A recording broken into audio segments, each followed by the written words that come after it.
We have this room in our basement that's been slowly filling up with stuff. It's been our dumping ground. The plan is to clean it out and do a little fixing on it. And in that room, make a small metalworking area for me, an area for a train table for my son, and an area that'll be garage storage, sort of storing the things that one would normally keep in your garage, minus the car. So we spent a day cleaning out a lot of the stuff that was in this room. Some of it was wood that I had drying in there, and that's now ready to be used, and it really doesn't need to be in here. So we moved this outside. This is the sequoia that I cut up a few years ago with my friend Brian.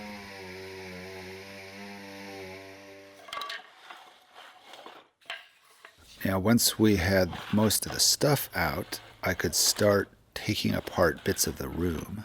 There was an old newspaper magazine rack in the corner that I took out, and I took down the lights that were in there.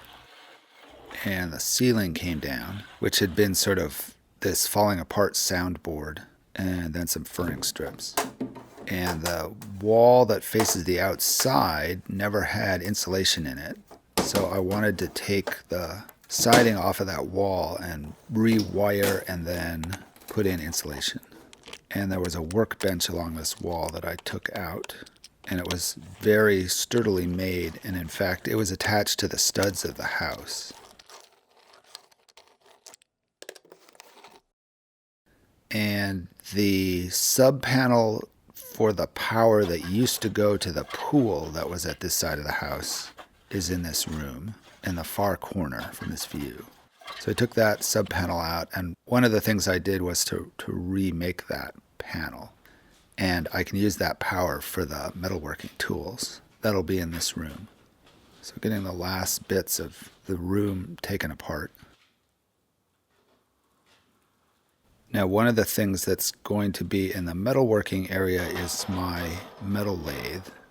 And I've had it up on wheels for a couple of years now, and I'd really like to get it off and on the floor.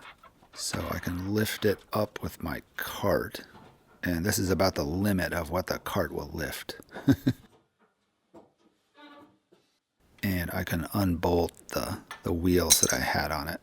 And the wheels were there to help move it from the wood shop out here to the house. So now that it's going to be stationary, I can just put it on the floor. I do still need to level the lathe. I haven't done that yet. It's just sitting in the corner at this point. And I can lower it to move it around. For a while after we moved into this house and before we had built the wood shop, this room was where I had the woodworking tools, and I had put up some quick electrical to get power to different tools. So I can take all that down now. And I need to move this cabinet to be able to get at this wall. The cabinet's where all of the parts to the lathe go. Now with this wall that's behind the lathe, I could either take the sheathing off and get into that wall, or I could just add a wall in front of it and use that space for electrical and insulation. So what I decided was to add a wall in front of the existing wall and not tear into the existing cavity of the wall. So I needed to build a frame that would be the structure for the new wall. It's built just like a wall would be built, with a bottom and top plate and studs running between those two. And there's a space for the window that's in that wall. And I just used screws to put it together. And I got it all into place, and I discovered there was a pipe that was in the way, and I needed to modify my frame just a little bit. So I cut out the corner and I added a piece. And this gave me space for the pipe that sort of runs along the ceiling and goes into the wall at this point. Then I just attached the frame to the existing structure. There's a pipe that goes to the hose on the outside that runs on the outside of this wall. on the inside of the space. And this was another reason for adding to the wall so I could cover up that pipe. Now I needed to make a more finished frame for the window, sort of adding to the windowsill and the sides and the top. So I found a piece of fur that I took out of our old kitchen, and I could use that to make a frame for the window. So it was just a matter of cutting it to the right width and then cutting it to the right lengths. And you won't see the joints at the corners, so there's no reason to do anything fancy. And the strength of the frame won't be in the corners either, so there's really no reason to overdo the corners. So I just did a butt joint. And I could slide it in place, and hopefully it's the right size. I made it a little smaller than the rough opening. Then I can shim the frame to sit exactly where it needs to sit to line up with the window.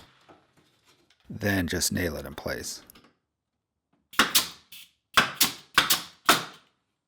And cut off the shims. Then I did a little insulation. Now the outside walls of this room don't have any insulation in them. That was one big reason to open the wall up and to redo the surface of the walls. I put in some more outlets as well. When the walls were put together, I could finish up the ceiling. There were a few more things to come out, and I wanted to put new lights in the ceiling, so I just put boxes up there to run wires to. And once everything was in the ceiling, I could put up the insulation. Putting the insulation in the ceiling probably wasn't as necessary as putting it in the walls, as keeping the heat down below from rising up into the house isn't really necessary. It's a little bit more for sound, as our bedroom is right above this space. But even that isn't really a big deal. I don't know that the insulation will do a huge amount for keeping the sound down. But it wasn't too hard to do, so I just did it. I did get insulation around the ductwork, which you don't quite see in this shot. That was really where it made the most sense. Now the lathe has a 3-phase motor on it, so I got a converter to run that motor. So I ran a wire from the new sub-panel that used to power the pool, and that wire goes into the new inverter, and that will let me make 3-phase power from the single-phase power from the house. And it looks like from the instructions there's all kinds of filters and fuses and things that you can put in before you get to the inverter, but I just brought the wire over into the input ports, and I ran the wires from the lathe motor into the output ports, and it seems to work. And I have a switch on the wall to turn the whole thing on. And I ran the ground wires from both into the grounding plate on the inverter. Then I could start resheathing the walls. So since we had pulled 1/4-inch plywood off, I decided I would use 1/4-inch plywood for the walls, as it would be easy to move around and cut. So it was a matter of measuring what each panel needed to be, then cutting into that panel to make it the shape that it needed to be, then bringing it inside and fitting it in place. And for the most part, it went smoothly. Now, where some of the electrical is, I use screws to put up the plywood in case I ever need to get into the wall. But where that wasn't so important, I just used staples to put the plywood up, and that went a lot easier. Now this is the panel where the new frame is over the wall, and this is the hole for the window. So you can see that hole goes over the window.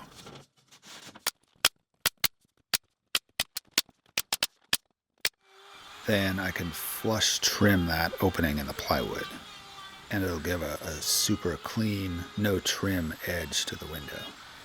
And I did that to the big window as well, which made a lot of sawdust. There was one piece of trim I wanted to get up so that I could move the cabinet into place. as the cabinet was sitting empty because I can't put anything in it if I need to move it. So all the stuff that was in it was in the middle of the room and it was kind of in the way. So I really wanted to get the cabinet into place, which meant I had to put the piece of trim up that runs behind the cabinet on the floor. Then I can put everything back in the cabinet.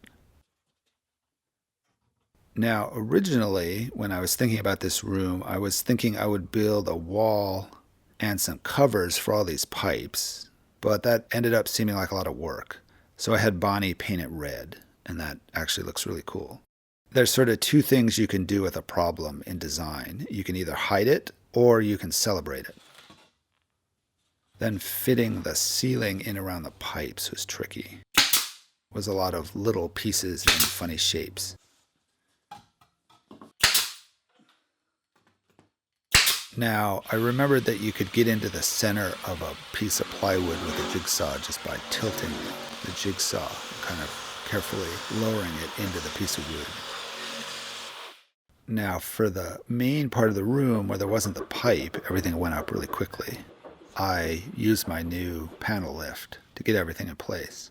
And it's not so much that this lifts the plywood up to the ceiling. What's really helpful is that it holds it up against the ceiling so you can get it into exactly the right spot before you start attaching it. And I used it to put the lights up as well. I had thought I would make some jig to hold the lights at the top of the lift, but it worked out where you could just put the light on the top and it holds it and it's fine. And it doesn't have to be that complicated. So these fixtures are for fluorescent tubes, and I took out the ballasts and I wired them up for LED tubes. So it's literally a piece of bent sheet metal with a piece of bent diffuser. It's very simple. Once I had done a couple of lights, I figured out I could put the light at a diagonal on the lift, and that worked a lot better because the hole for the wires wasn't obstructed by the lift. Now, because I used 1/4-inch plywood on the walls, and I set the electrical boxes 1/2 inch away from the studs, which is a little more standard, I made some spacer plates that sort of go underneath the faceplate and cover up the hole around the box. I figured doing it this way, I could be a little more sloppy with the plywood. And it would mean someday if me or someone wants to take the plywood down and put up 1/2-inch drywall and finish this room more completely, the boxes wouldn't have to be moved. I did something similar for the sub panel. And I finished out some of the last bits of the room with the scrap pieces of plywood.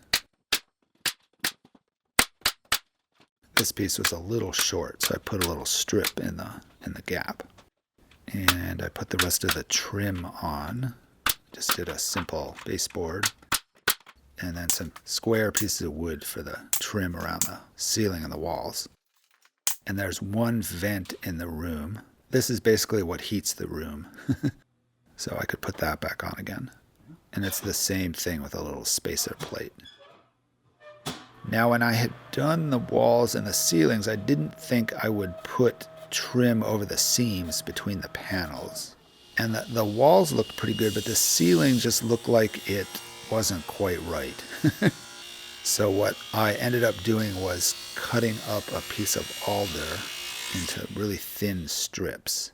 And I used those strips to cover the seams in the ceiling. So I think these are a little more than 1 inch wide. I think this is a 5/4 piece. And I cut them to about 1/4 of an inch thick. And I just ran those over all the seams. And I'm not a big fan of trim, but this makes it look a little more finished. And it all went up pretty easily.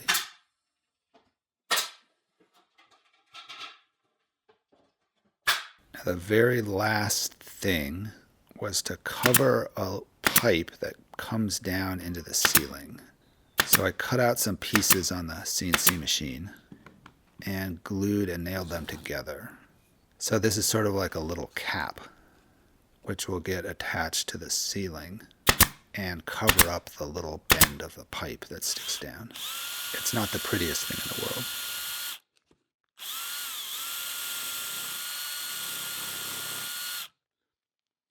So you can see the little bit of pipe that hangs down, and this will just cover that.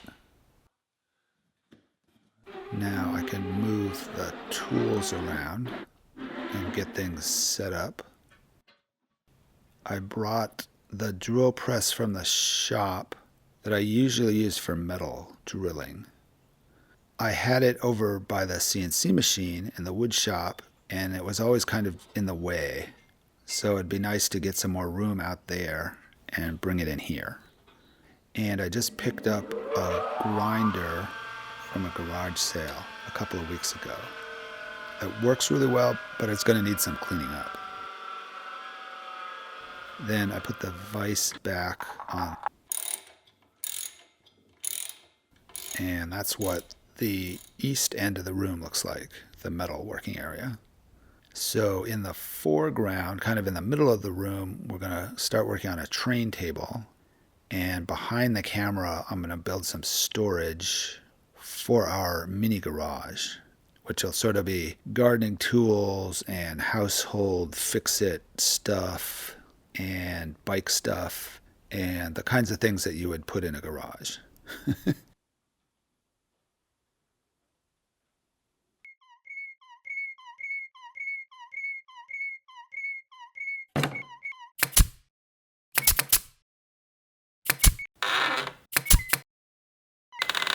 Thanks for watching.